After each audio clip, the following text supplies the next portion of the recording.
पुरानी बात है। कहीं एक बूढ़ा आदमी अपनी बुढ़िया के साथ रहा करता था। बूढ़ा पेड़ों से राल निकालता था, बुढ़िया घर की देखभाल करती थी। एक बार बुढ़िया ने जिद करते हुए बूढ़े से कहा, तुम मेरे लिए फूस का एक बछड़ा बना दो। तू भी अजीब मूर्ख है। अरे, फूस का बछड़ा तेरे किस काम का? उसे मैं चराने ले चलूंगी। बूढ़ा मजबूर था। पत्नी की जिद के कारण उसे फूस का बछड़ा बनाना ही पड़ा। उसने बछड़ा बनाकर उसके पेट और पीठ पर राल पोत दी। अगले दिन सुबह बुढ़िया ने तकली उठाई और बछड़े को चराने चल दी। एक टीले पर बैठकर तकली पर सूत काटते हुए यह कहती जाती, फूस का है तू बछड़ा, राल की तेरी पीठ, चर मेरे बछड़े, चर चर चर। इस तरह बुढ़िया सूत काटती रही, तकली चलाती रही। अचानक उसे नींद आ गई। इस बीच सघन वन से एक भालू भागता हुआ वहां आया और बछड़े पर झपटा। तू कैसा जानवर है रे? फूस का मैं हूँ बछड़ा, राल की मेरी पीठ। ला मुझे थोड़ी राल दे दे, कुत्तों ने मेरे बाल नोच लिए हैं। लेकिन राल की पीठ वाला बछड़ा खामोश खड़ा रहा। भालू को बड़ा गुस्सा आया। उसने आव देखा न ताव बछड़े की पीठ पर अपने पंजे का एक जोरदार झपट्टा मारा और भालू मियाँ खुद राल में जा चिपके। बुढ़िया की नींद खुली तो उसने भालू को राल में चिपका हुआ पाया। उसने बूढ़े को जोर से पुकारा, सुनो सुनो जल्दी आओ, हमारे बछड़े ने भालू पकड़ा है।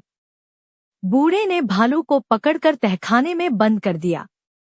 दूसरे दिन सुबह बुढ़िया ने फिर से अपनी तकली ली और बछड़े को चराने चल दी। टीले पर जा बैठी।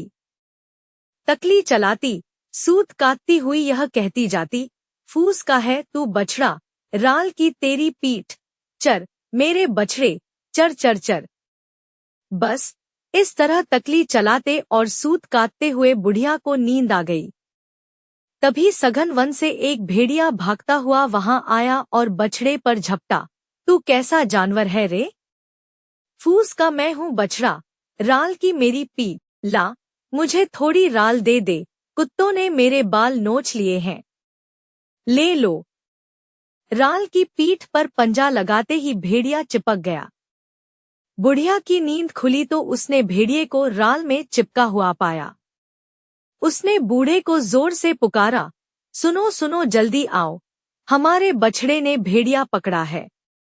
बूढ़ा लपककर वहां आ पहुंचा और उसने भेड़िए को भी तहखाने में डाल दिया। तीसरे दिन फिर बुढ़िया बछड़े को चराने चल दी और सूत काटने लगी।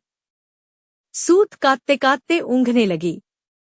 अचानक एक लोमड़ी वहां पहुंची। बछड़े से पूछने लगी, तू कैसा जानवर है रे? फूस का मैं हूँ बछड़ा, राल की मेरी पीठ। ला मुझे थोड़ी राल दे दे, कुत्तों ने मेरे बाल नोच लिए हैं। ले लो। और फिर लोमड़ी भी चिपक गई। बुढ़िया की नींद खुली और उसने बूढ़े को पहले की तरह जोर से पुकारा। बूढ़े ने लोमड़ी के साथ भी वही सलूक किया। लोमड़ी भी तहखाने में बंद हो गई। आहा, कितने जानवर इकट्ठे हो गए। बूढ़े ने चाकू उठाया और उसकी धार तेज करने लगा। धार तेज करते हुए बोलता जा रहा था, भालू को मारकर उसकी खाल उधेड़ूंगा, बढ़िया कोट बनेगा। भालू की तो यह सुनकर सिट्टी पिट्टी गुम हो गई। बोला, मुझे मत मारो, मुझे छोड़ दो, मैं तुम्हारे लिए शहद लाऊंगा।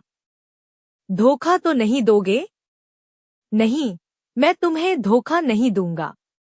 खबरदार, जो धोखा दिया।